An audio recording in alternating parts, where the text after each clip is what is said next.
Saint, nous sommes venus à toi. Baba mtakatifu sana tunakuja kwako. Car toi seul donnes la vie. Kwa maana wewe peke yako unaleta uzima. Pardonne-nous nos péchés.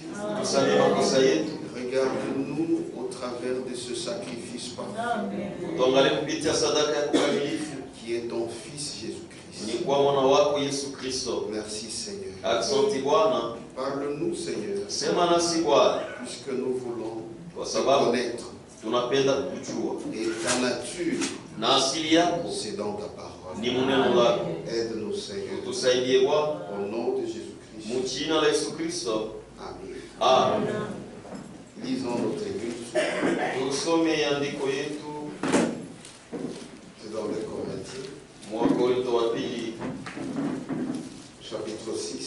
Sura ya 6. Du verset 16 au verset 18. Kuanzia sheria 16 mpaka 18. Quel rapport y a-t-il entre le temple de Dieu et les idoles? Mapatano gani iko katikati ya hekalu ya Mungu na masanamu? Car nous sommes le temple du Dieu vivant. Kwa maana tuko hekalu ya Mungu aliye hai. Comme Dieu l'a dit, mpaka vile Mungu alisema, j'habiterai et je marcherai au milieu d'eux. Na nitatembea katikati yao. Je serai leur Dieu. Takuwa Mungu wao. Et ils seront mon peuple. Na watakuwa watu wangu.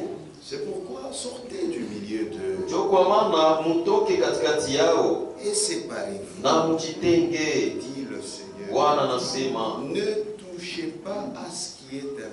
Musiguse kuili kwa ya kuchafu. Et je vous accueillerai. Na atanipokea. Je serai pour vous un père. Takuwa juu yenu kama baba.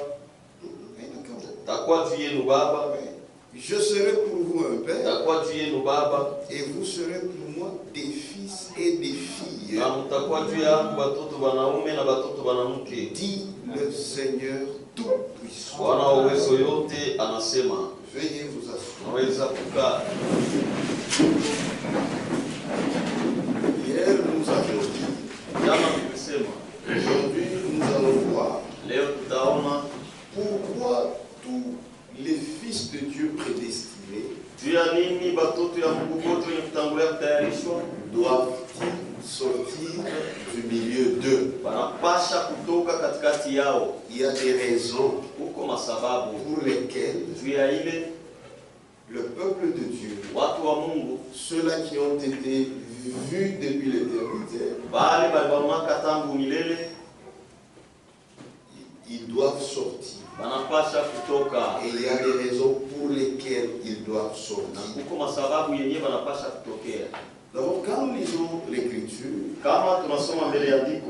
on dit sortez du milieu d'eux. Les eux là, c'est qui?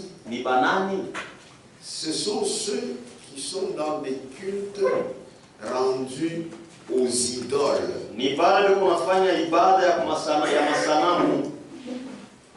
Amen. Amen.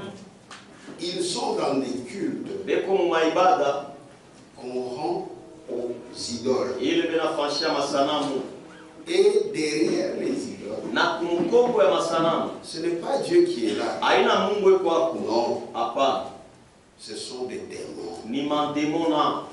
Donc les eux, ce sont ceux qui sont dans des cultes rendus aux idoles. Et ils constituent le temple des idoles qui est en opposition avec le temple de Dieu. Et hier je vous ai dit, le temple de Dieu, c'est ça l'église de Jésus-Christ. Là où lui-même marche en esprit. Il habite là-bas en esprit. Et nous sommes la maison de Dieu. Et nous sommes le temple de Dieu. Donc il y a le temple de Dieu. Et aussi il y a le temple des idoles. Amen. C'est pourquoi il est dit clairement au verset 16. Quel rapport y a-t-il entre le temple de Dieu et les idoles? hekalu ya Mungu, il est évident qu'on rend un culte au Dieu vivant. Ikoonekana wazi ya kwamba vinafanya ibada ni ya kumwelekea Mungu aliye hai. C'est la vérité. Ni ukweli. Mais là où il y a les idoles, Lakini kule kuko masanamu, c'est le temple des idoles. ni hekalu ya masanamu. Où le culte Kule ibada est rendu pas à Dieu, bena ifanya hapana kwa Mungu, non, hapana, mais aux démons. lakini kumandemona. C'est-à-dire quoi? Ni kusema Ça nini? paraît être trop dur. Ikoonekana kuwa ya nguvu Mais sana, on ne peut pas le dire autrement. lakini hatuwezi kuisema mnamna ingine. Frère, Ndugu, Dieu est très strict dans sa parole. Mungu yuko na licho makali muneno lake. Ce que lui a donné comme modèle, Ile alileta kama mfano, il a donné comme ordonnance, alileta saagizo, il a donné comme prescription. alileta saagizo. Il faut suivre ça de près. Inapasha kuifuata kabisa mzuri sana. Lorsque vous négligez, Wakati tu nasula, sachez que jua ya kwamba l'interprétation que vous en donnez, matafsiri ile wote aleta ça change tout. inabadilisha vyote. Regardez dans le jardin d'Éden. Muone tu bustani ya Frère Edeni. Branham a toujours insisté. Branham anaweka mkazo sana. Il dit, Asema ce n'était pas beaucoup de mots. haikuwa misemo ya mingi hapa, C'était seulement peu. ilikuwa tu kiloko Et ça donnait la mort. na ikaleta lufu. Amen. Donc, la parole de Dieu, Basi neno ya Mungu quand vous la croyez, kama unaamini, croyez-la en toute son entièreté. uiamini yote vile iko C'est-à-dire, nzima. ce que tu connais de la parole, Ni kusema leo unajua juu ya neno, il faudrait agir en conséquence scrupuleusement. inapasha utende mpaka vile neno nasema kufuatana na Puisque vile si imeandikwa. vous allez autrement, Juu kama unaenda kinyume, Dieu est très rigoureux. Mungu eko wa makali Ce sana. que tu fais là, Kilo nafanya, même si toi tu penses que c'est un culte rendu à Dieu, hata kama unawazia sema ni ibada inafanywa kwa Mungu, Dieu le rejette. Mungu anaikatala. Toi-même tu vas te consoler. Wewe moyo utajifariji, Mais lui, Dieu ne connaît pas ça. lakini yeye Mungu asijue Frère vile. Branham nous enseigne. Il dit que Dieu ne reconnaît que sa parole. Anasema Mungu anatambua tu ni neno lake tu. Dans le baptême repas du Seigneur, c'est frère Franck. Ubatizo meza ya Bwana ni ndugu Frank. On va beaucoup lire. Tutasoma sana. Et je lis beaucoup pour que vous sachiez que ce ne sont pas mes histoires. Minasomaka sana ni juu mtu asema haina vitu vyangu.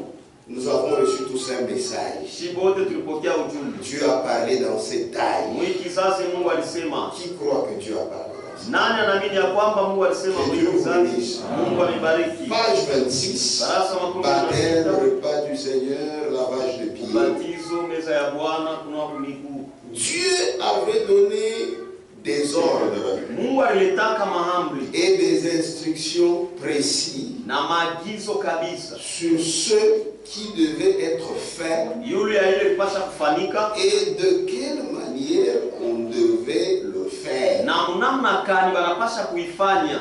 Ça c'est Dieu, hein? Ili Mungu Toute autre manière namna yote ingine était considérée comme un sacrifice fait aux démons. ile ilikuwa sasa ni sadaka ya kutolea mandemona. C'est ça.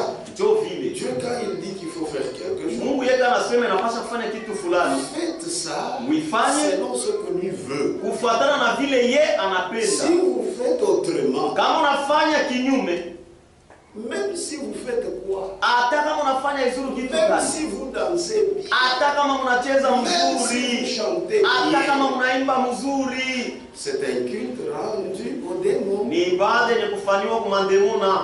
Il continue. Anaendelea, Toute autre manière namna yote ingine était considérée ilikuwa inaonekana comme un sacrifice fait au démon. sasa sadaka ya kutolea mandemona. Celui qui appartient au peuple de Dieu, Ule mwenye kuwa watu wa Mungu Amen, ne peut pas faire ce qu'il veut, asiwezi kufanya kile yeye anapenda, comme il veut, kile yeye anapenda, quand il veut, wakati ile yeye anapenda, et où il veut. ule yeye anapenda. Non, non. Hapana, Cela doit se passer exactement ile napasha ipitikane kabisa kabisa selon l'ordonnance de Dieu.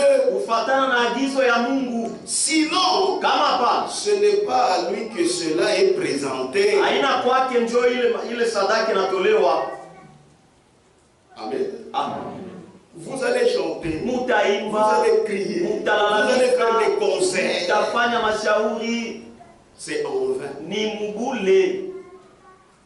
Sinon, ce n'est pas à lui que cela est présenté, Kama pana ile sadaka haina kwake naelekea. mais aux démons Lakini ni mandemona qui influencent les gens ile kunafuta watu à chercher leur bon plaisir kutafuta furaha yao et à désobéir. na kukosa kutii, Puisque c'est lui qui te pousse kwa sababu lina kusukuma à ne pas respecter l'ordonnance que Dieu a faite. usiheshimia agizo ile Mungu alifanya. Ce sont des démons. Ni mandemona.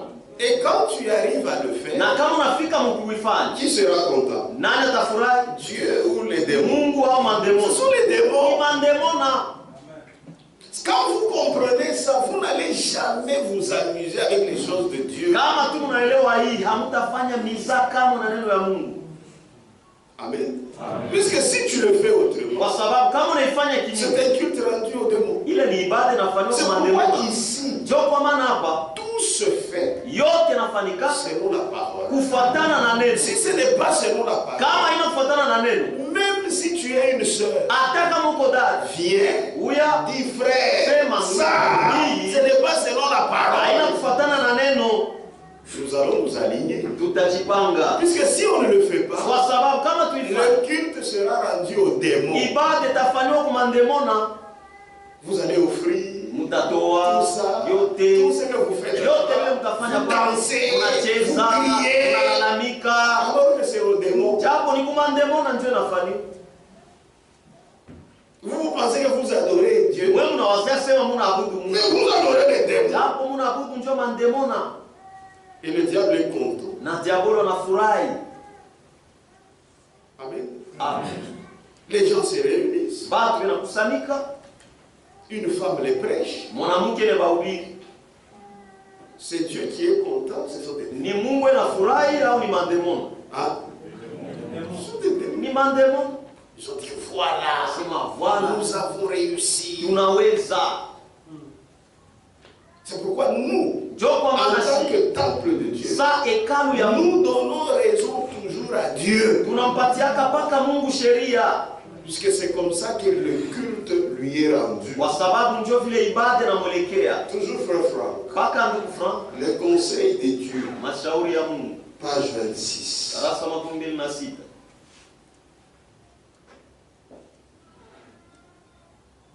Page 26. Darasa 26. Tout cela Ile yote vient uniquement de ce qu'elle a dévié de la parole de Dieu inatokea kuvile lienda pembeni na neno ya Mungu et a accepté les idées humaines. na alitika mawazo ya mtu. Les sons demandent même pourquoi il en est ainsi. Babu banaomba benauliza namna kalinafanywa vile. Juu ya nini mambo iko hivi? Inakuwa hivi. Et cependant, Japo partout on parle de Dieu, fasi yote benasemea juu ya Mungu, mais il n'est présent nulle part dans ces milieux. lakini hashina hata kufuashi mwako ile mafashi yote ana. Votre manière de concevoir les choses, vous en tant qu'homme, Namna yenu ya kuona bitu ya kutunga bitu mwesa ce basi. n'est pas comme cela que Dieu voit. Aina njo vile ye Mungu eko naona. Vous allez dans une église. Unaenda kuona fulani kanisa, unapitia huku kanisa. Pour toi, Yako tout ça c'est Dieu. kwako wewe ni Non, Mungu. non, Hapana, hapana. Hapana, c'est faux. Nous devons vous dire la Si vérité. tunapasha kuniambia kweli. Amen. Amen. Partout on parle de Dieu, Fasi yote benasemea juu ya Mungu. mais il n'est présent nulle part dans ces milieux. Lakini hana hata mfuashi moya mwile mafuashi C'est yote. pourquoi il faut sortir du milieu d'eux. Ndio kwa maana inapasha kutoka katikati S'il n'y a yao. pas Dieu, Kwa sababu Mungu hanako. mambo ya Mungu c'est la foi. Les choses de Dieu ni imani. Nos frères Miningia, comme Kwa hiyo je suis entré là-bas et ils chantent comme des anges. banaimbaka saba Mais ils malaika. vivent comme des Lakini démons. banagalaka naishi sama ndemona. Amen. Amen. C'est la vérité. Ni ukweli. Partout on parle de Dieu, Fasi yote banasemea juu ya mais Mungu. il n'est présent nulle part Lakini hana dans ces hata milieux. mfuashi moya mwile mafuashi yote hiyo. Car tous ceux qui ont tourné le dos à la parole de Dieu Kwa maana bote bale balitupia mkongo neno ya Mungu, se sont effectivement détournés de Dieu. bale balienda mbali na Mungu. Mpaka vile banatupia neno la Mungu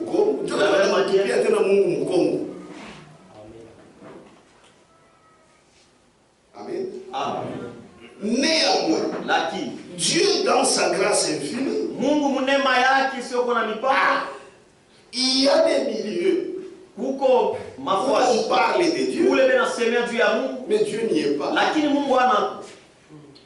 Mais lakini ces milieux-là, ile mafuasi par la grâce, kwa neema, Dieu a donné un appel à sortir. Mungu alileta mwito ya kutoka. Il y a ceux-là qui sortent huko bale beko natoka de ces milieux. Ile mafuasi ile c'est vous et moi. Ni mwe na mie.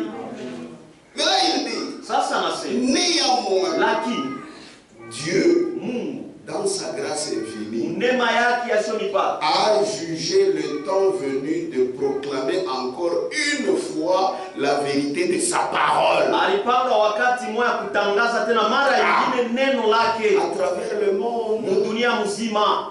Parce que tous ces milieux-là, kwa sababu ile mafuasi yote on parle de Dieu mais il n'y est pas. Bena semea juu ya Mungu lakini hanamo.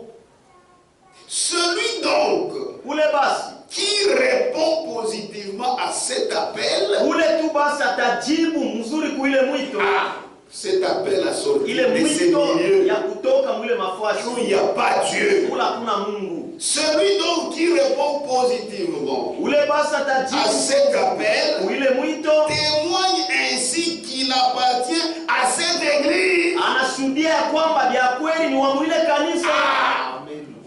Donc Dieu l'avait vu qu'il serait de cette église. Lorsque Dieu lancera l'appel à sortir, il sortira. Celui donc qui répond positivement à cet appel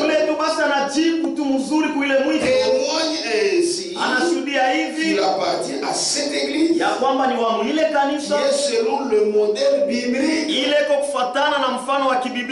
pour laquelle seule la parole de Dieu a de la valeur. C'est fini. Cette église-là, l'Apocalypse 12, c'est seul Dieu et seule sa parole. C'est fini. Ce sont deux choses qui ont la valeur. C'est fini. Que Dieu vous bénisse. Voilà pourquoi il faut en sortir. Parce qu'il n'y a pas Dieu. On ne rend pas un culte à Dieu. On rend culte aux idoles. D'une part, il y a les temples des idoles. D'autre part, il y a le temple de Dieu. Dans le temple des idoles, il y a les inspirations humaines. C'est-à-dire, il y a les idées humaines. Et derrière les idées humaines, ce sont des démons. C'est pourquoi Jésus avait dit à Pierre, arrière de moi Satan. Alléluia. Amen. C'est Pierre qui parlait. Mais Jésus dit, arrière de moi Satan. Les pensées ne sont pas les pensées de Dieu. Ce sont les pensées des hommes. En d'autres termes, derrière les hommes, il y a des démons. Amen. C'est pourquoi nous résistons à toutes les idées des théologiens. Parce que derrière eux, c'est le diable. Et Franck dit d'abord que le chef de tous les théologiens, c'est qui? C'est Christ.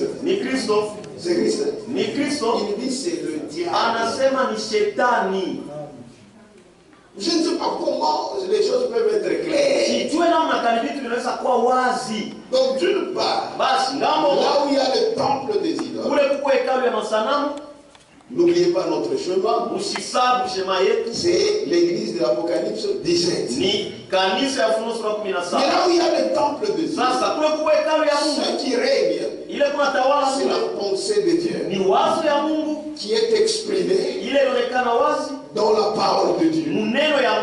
Et cette église-là, c'est l'église de Jésus-Christ, symbolisée par la femme d'Apocalypse 12. Maintenant, c'est devenu clair. Pourquoi sortir du milieu d'eux? Parce qu'ils qu'ils adorent les idoles. Ils ont des doctrines des démons. Parce qu'ils reçoivent une semence étrangère. Amen. Cette femme d'Apocalypse 17. Toutes ces églises que vous voyez, qui ne respectent pas la parole, sont de cette église-là. Ce sont ses filles. Oui. Elle reçoit une semence étrangère. Apocalypse 121, c'est frère. Je pense que c'est clair. Hein? Page 121. Dans le chapitre 12, la femme fidèle nous a été montrée, laquelle avait reçu la semence divine et enfanté conformément à cela. Dans ce passage, Apocalypse 17, dans ce passage, c'est la femme infidèle.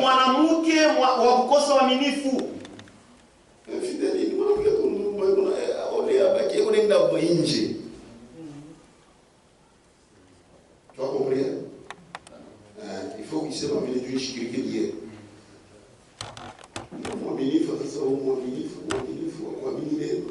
C'est la femme infidèle qui est présentée. Elle qui a reçu la semence étrangère. Elle n'a pas reçu la parole de Dieu. C'est une semence étrangère. Bien qu'elle soit appelée femme, c'est-à-dire qu'extérieurement elle est considérée comme étant une église. Et si toi tu n'es pas bien enseigné, tu diras même que c'est ça l'église de Jésus-Christ. C'est-à-dire qu'extérieurement elle est considérée comme étant une église. Et qu'elle a le nom de Dieu à la bouche. C'est pourquoi Frère Branham disait, dans ces milieux-là, il cite même le nom de Dieu. Mais il n'y est pas. C'est-à-dire qu'extérieurement, elle est considérée comme étant une église. Et qu'elle a le nom de Dieu à la bouche. Tout le système est constellé de noms de blasphème. C'est fini. Elle reçoit une semence étrangère. La femme d'Apocalypse 12, elle reçoit la semence de la parole de Dieu et engendre les enfants de Dieu. Cette femme d'Apocalypse 17 reçoit une semence étrangère et aussi elle enfante, puisque cette semence qu'elle a reçue, cette semence étrangère, ça engendre. Et chaque semence, c'est la Bible, se reproduira selon son espèce. Comment toi tu peux, moi je ne comprends pas, tu peux expliquer Apocalypse 17, mais il y a les enfants de Dieu. Tu nous as menti. Ça c'est un gros mensonge. Non seulement un gros mensonge, mais un grossier mensonge. Puisque ça ne résiste pas dans le plan de Dieu. Amina. Elle reçoit une semence étrangère et engendre les enfants du malin. Les faux enfants de Dieu. Pourquoi on les appelle les faux enfants de Dieu? C'est pour ceux-là qui ne connaissent pas. Pour celui qui ne connaît pas, il dira, ce sont les enfants de Dieu. Non, ce sont des faux. Ils ont seulement observation extérieure. C'est comme le vrai et le faux dollar. Il faut connaître pour savoir que ça c'est un vrai dollar et ça c'est un faux dollar. C'est pourquoi un enfant de Dieu, il ne se limite pas seulement aux impressions extérieures. Non. Moi, je marche selon la foi.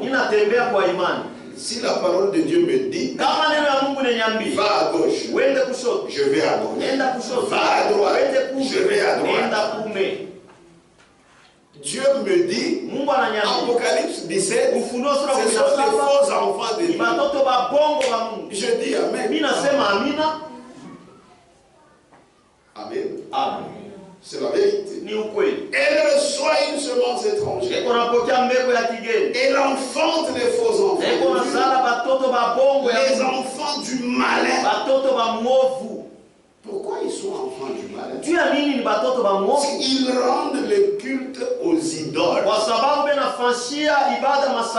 Je reprends. Si tu te rebellais contre Dieu, c'est-à-dire contre sa parole, le culte que tu fais, c'est un culte rendu aux idoles. Tu ne peux pas dire. Tu respectes ton mari. Mais ce qu'il te dit, tu ne fais pas.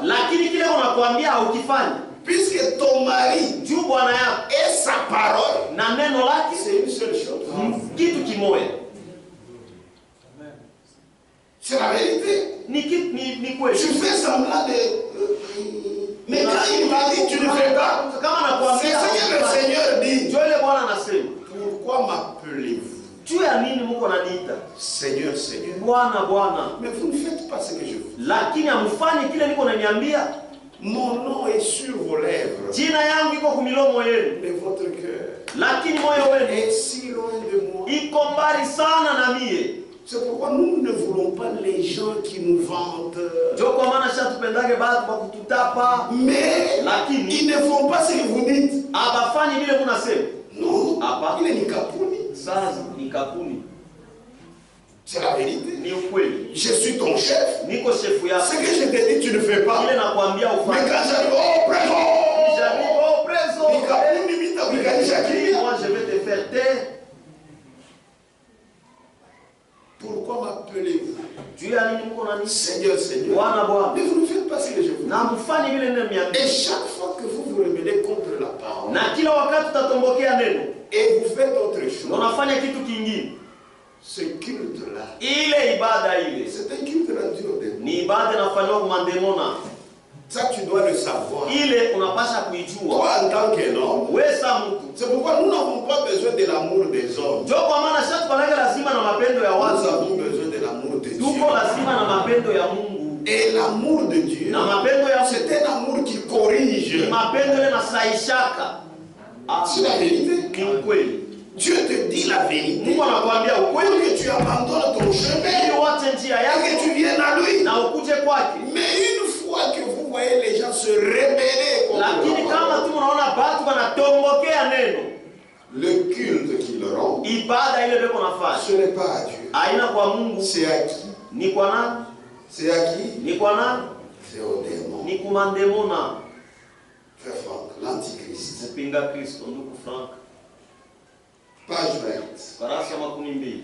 La révolte contre Dieu et contre sa parole conduit du culte à Dieu au culte aux idoles.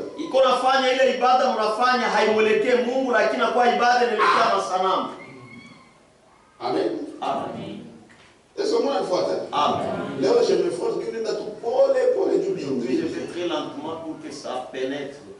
La révolte contre Dieu et contre sa parole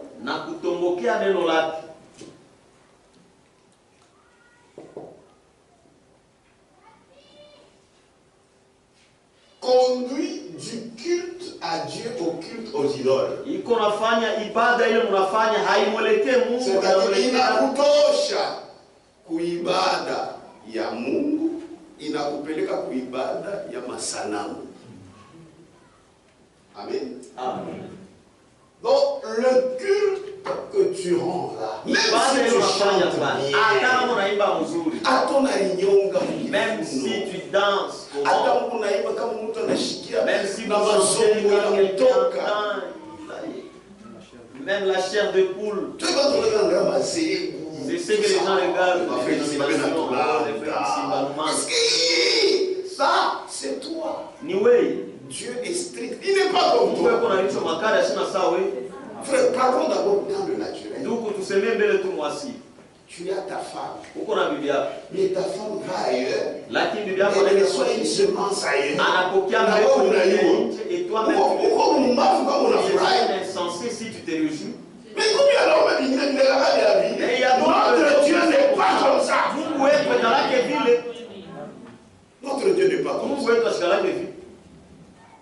Il te répudie. Si tu vas avec un autre homme, tu ne m'aimes pas.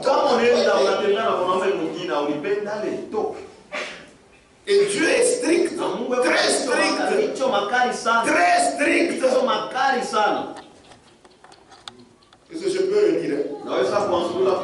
La révolte contre Dieu et contre sa parole conduit du culte à Dieu très bien au culte aux idoles. C'est ainsi que naît une race de faux enfants de Dieu.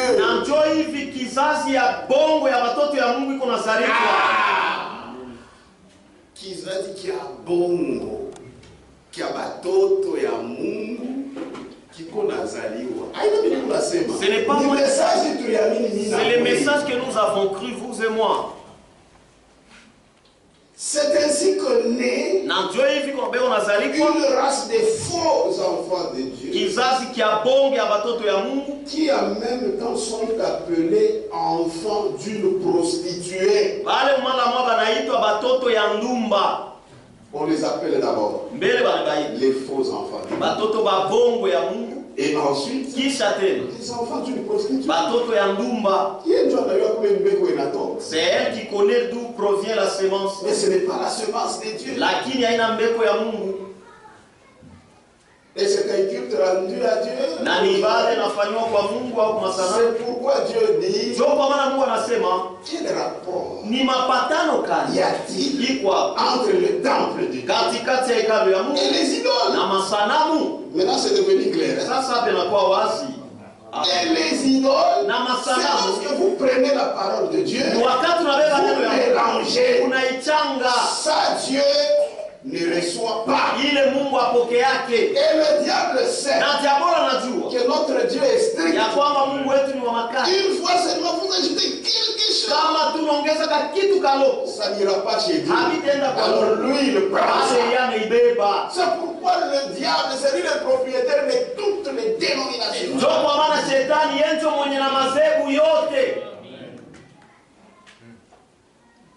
Donc pourquoi pour prêcher ce message, il faut être envoyé de Dieu. Si tu n'es pas envoyé de Dieu, tu vas t'arrêter là où les hommes s'arrêtent. Tu as peur. Il faut proclamer la parole de Dieu courageusement. Amen. Amen. Donc la première raison pour laquelle le peuple de Dieu doit sortir du milieu d'eux, c'est parce qu'ils rendent culte aux démons. Ça c'est la première raison. Deuxième raison. Comme Dieu ne reçoit pas ce culte, puisque ce n'est pas fait selon sa parole, c'est-à-dire tout ce qu'ils font là, c'est en vain. Kazi za punda. Maintenant moi je vais rester là-bas. Pourquoi? C'est mosala ya punda. Kazi tu ya punda. Ça va te faire mal en vain. Amen. Amen. Je pense que vous suivez. Parce que c'est pas Dieu qui reçoit. Donc c'est en vain. Deuxième raison. Puisque c'est en vain. Moi je ne peux pas rester quelque part. Dans un milieu, j'ai pris en vain. Je chante moi j'ai pris en vain. Je prêche en vain. Je vais quitter. Mitatoka. Puisque je suis un enfant de Dieu. Mais si je ne suis pas un enfant de Dieu, parce qu'il y a bien comme on est un parti politique. Je vais bien me sentir comme quand je me trouve dans un parti politique. C'est comme le groupe des scouts. Mais nous avons besoin de Dieu. Marc 7. Verset 6. Jésus leur répondit. Hypocrite. Ésaïe a bien prophétisé sur vous. Ainsi qu'il est écrit, ce peuple m'honore des lèvres, mais son cœur est éloigné de moi. C'est en vain qu'il m'honore, en donnant des préceptes qui sont des commandements d'hommes. Puisque ce que vous donnez, ce sont des commandements d'hommes. Moi je ne reçois pas. Tout ce que vous faites en vain. Oh, sauti nafunga, ninafanya marathon, ninafunga chakula, ninafunga. C'est en vain. Amen. Je me rappelle le pasteur Njibou. Le feu pasteur Njibou, qui avait commencé l'assemblée à Kawama, Kassapa, ici, et à Kalukuru. Qu'est-ce qu'il faisait lui? Il était travailleur à la régie. Là où il arrive, il attend les gens. Comme à Kalukuru, c'est ce qu'il avait fait. Les gens partaient comme à Milima. Lui, les voyait passer par là. Et il les suit. Bonjour. Bonjour. Vous allez où? Nous allons prier. Mais vous perdez le temps. Papa, oui. Dans cet âge, Dieu a parlé. Il commence. Et il a commencé. Après, ils ont cru. Il les prend, il les baptise. C'est comme ça qu'il lui faisait. Donc il est dans un coufal. C'est comme ça. Et nous perdons notre temps inutilement. C'est comme ça qu'on nous prêchait. Amen. Amen. Amen. Amen. Amen. Et partout, il était comme ça. Il me disait ici, nous devons passer dans chaque maison pour qu'il n'y ait personne qui dira que non, moi je n'ai jamais entendu la parole. Or c'était un prédicateur, Nzambe Malam.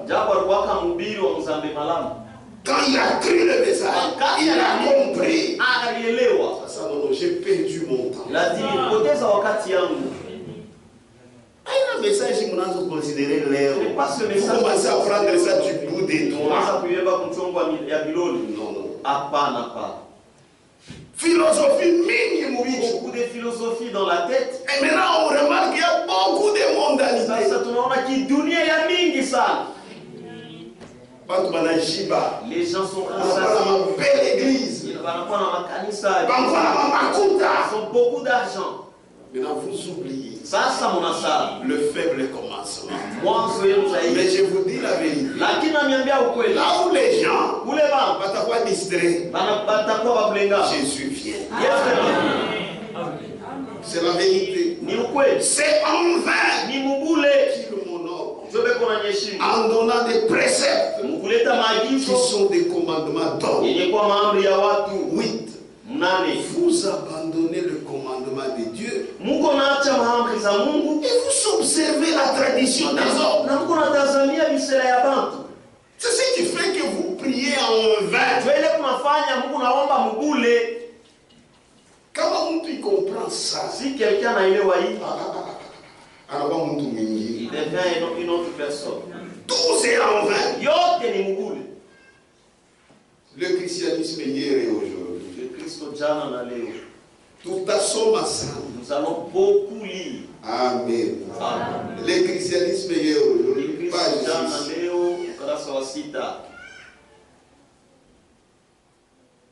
Il commande cette écriture ici.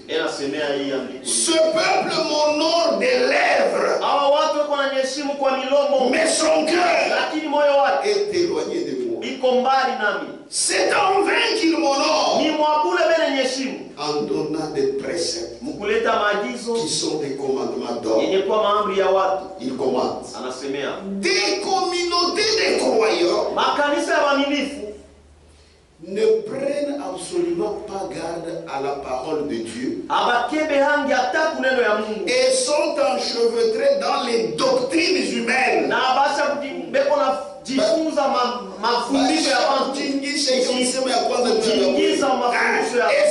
enchevêtrés dans des doctrines humaines. Et cependant, il y a plus que jamais auparavant une exploitation religieuse maintenant. Mais on exploite les gens. Amen. Amen. Les gens s'enrichissent sur les autres. Même si vous leur dites la vérité, dans le fond, aujourd'hui, nous avons même peur. Vous appelez votre petit frère demain. Donc dans ces églises ici, sortez-en. Donc même si tu n'étais pas dans une église, là, peut-être que tu avais une autre vision des sorciers. Et quand tu entres dans ces églises, c'est fini. C'est quelqu'un qui risque le monde. Tu vois la manière dont c'est un sorcier. Maintenant, quand vous entrez dans des églises, vous commencez à prendre la sorcellerie.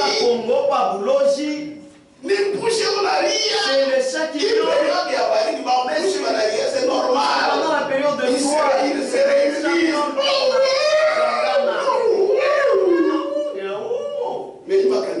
Mais vos églises ici. Et papa mon prophète. Papa prophète. J'entends les chats ici. Je vois. Un homme qui est derrière ta maison. En tout cas, il faut mettre action de grâce. Donc d'abord l'action de grâce. Quelque chose. C'est alors que tu feras quelque chose. Et ils s'enrichissent comme ça. On attend la boule. C'est pas ce que nous prêchons la vérité. Allez-y là-bas.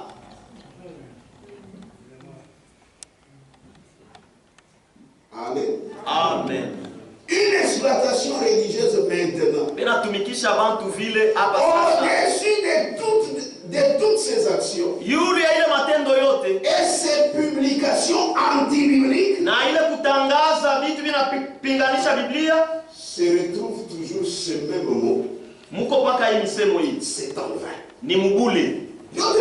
Tout ce qu'ils font là, c'est en vain. C'est en vain que toutes les prières sont présentées. Il prie beaucoup. C'est en vain. C'est en vain.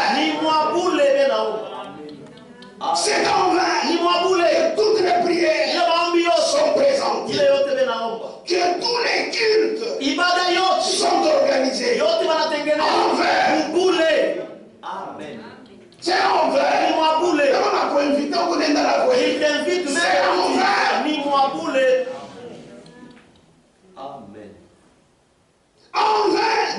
tous les cantiques et les cérémonies rituelles. C'est en vain. Les grandes campagnes d'évangélisation des églises et leurs préparatifs. Pour nos commandants aussi. Amen. C'est en vain. Les grandes campagnes d'évangélisation des églises et leurs préparatifs. En vain. Amen. Tout ce qui dans le royaume de Dieu ne se fait pas conformément à la parole de Dieu ne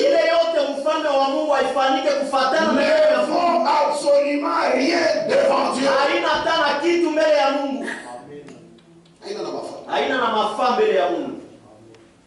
Amen. Dans lesquels de ces nombreux programmes doit-il se reconnaître lui Dieu?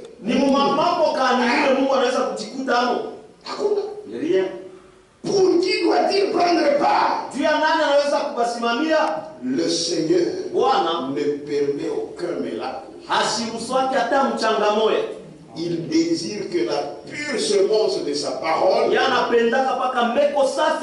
gardée sous sa forme originelle et qu'elle soit telle qu'elle. Il réprimande les conducteurs religieux qui hier comme aujourd'hui jouissent d'une grande considération parmi le peuple en leur disant, Jésus leur dit, vous anéantissez fort bien le commandement de Dieu pour garder votre tradition. C'est en vain. En vain. Toi tu parles tu seras comme moi boulé. C'est en vain.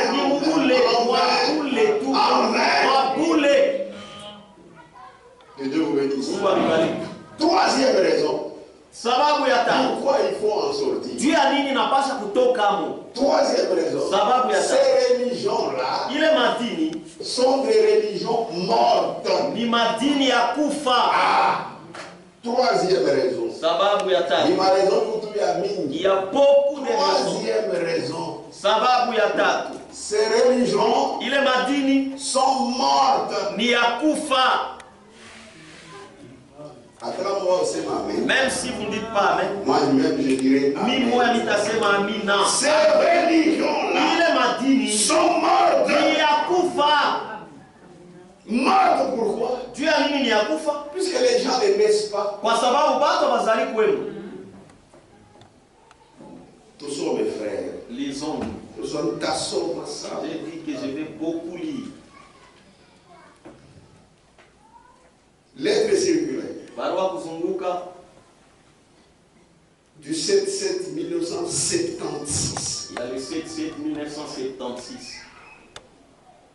Ici chez moi, dans mon condensé, c'est 198. Écoutez. Mouchikié. Volume 1. Volume 1. Et l'on ne peut pas rechercher le Seigneur vivant parmi les religions mortes. Tu ne vas pas les trouver. Amen. Et l'on ne peut pas rechercher le Seigneur vivant parmi les religions mortes. Personne ne le trouvera là. Moi et Franck, nous avons la même foi. Amen. Amen. Amen. Ni ukweli. Et l'on ne peut pas rechercher le Seigneur vivant parmi les religions mortes. Personne ne le trouvera. Le Seigneur est présent seulement là où il peut se révéler comme étant vivant. Là où par son esprit et sa parole il suscite dans le cœur des hommes une vie nouvelle. vie nouvelle. Maisha C'est ça la nouvelle naissance. ndio kuzaliwa kupya kule. C'est ça avoir la vie éternelle. Ndio kupata uzima wa milele.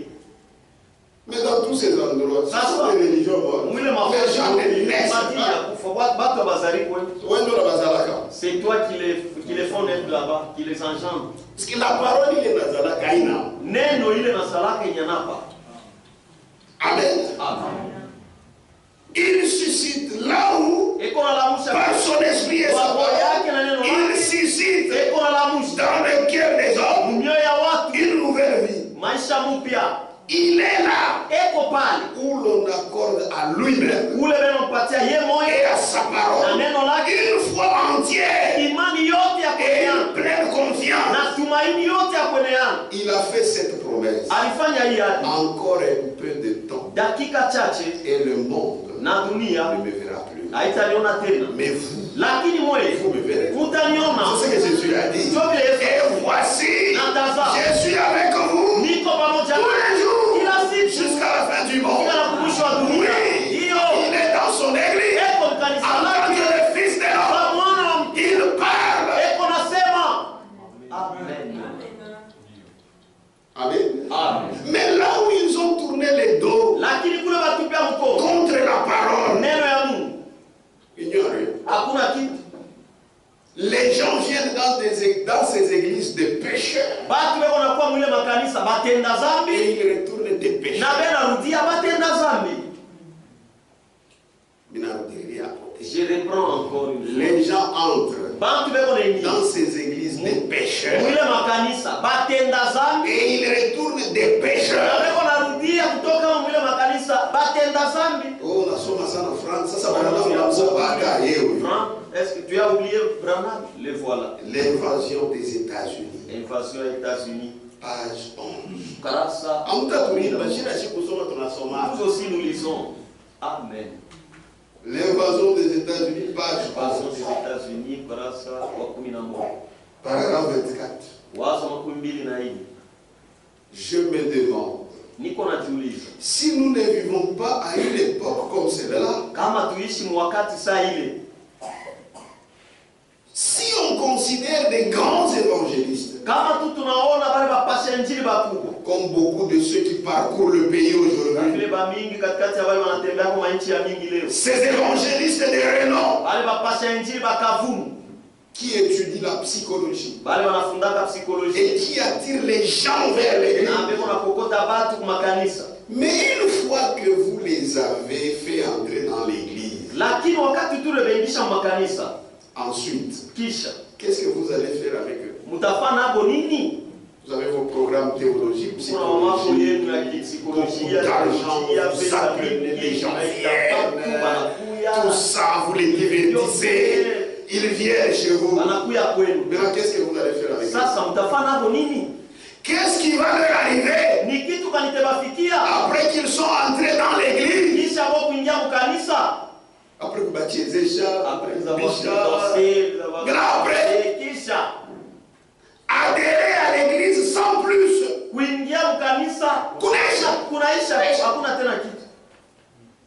Amen. Et repartir avec le même péché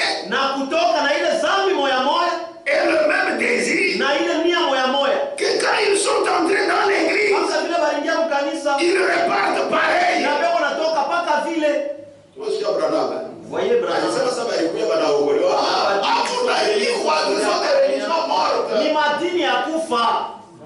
c'est pourquoi on a fait un concert comme il y a musiciens chrétiens pour l'année après ils vont chez Fali. Ils sont dans des églises, ils portent des pantalons. La vie du monde dit quoi? La nouvelle naissance. Il faut faire partir la nature du péché. Amen. C'est parce que vous commencez à les ressembler. Oui, c'est parce que vous les ressemblez. Amen. Les gens se dirigent vers l'enfer. Ils éloignent les gens du salut. Nous sommes. Lisons. Amen. Amen. Page 19. Paragraphe des États. Paragraphe 128. Comment un homme de Dieu ou une femme de Dieu peuvent-ils faire autrement que de crier très fort et de réprimander le péché de tous les côtés alors qu'ils voient ces prédicateurs tièdes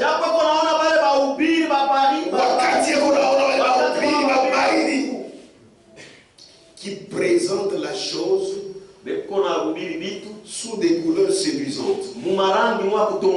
Et ces éducateurs, et ainsi de suite comme ça, qui laissent les gens s'acheminer vers l'enfer par millions,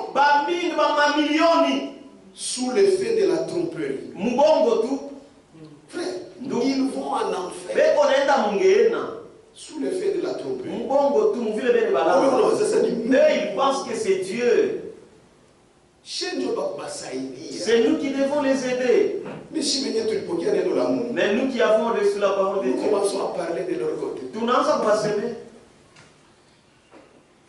Qui s'achemine vers l'enfer par millions sous l'effet de la tromperie. Ils vont monter sur l'estrade. Il ressemble à tout, sauf à des chrétiens. Ils vivent comme tout sauf des chrétiens.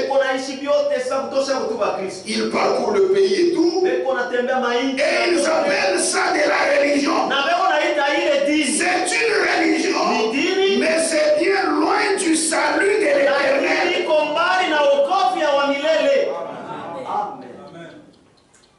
Amen. Amen. C'est bien loin du salut de l'Éternel. C'est exact. Ils ont entraîné les gens là-dedans. Si bien que c'est un beau groupe d'excités.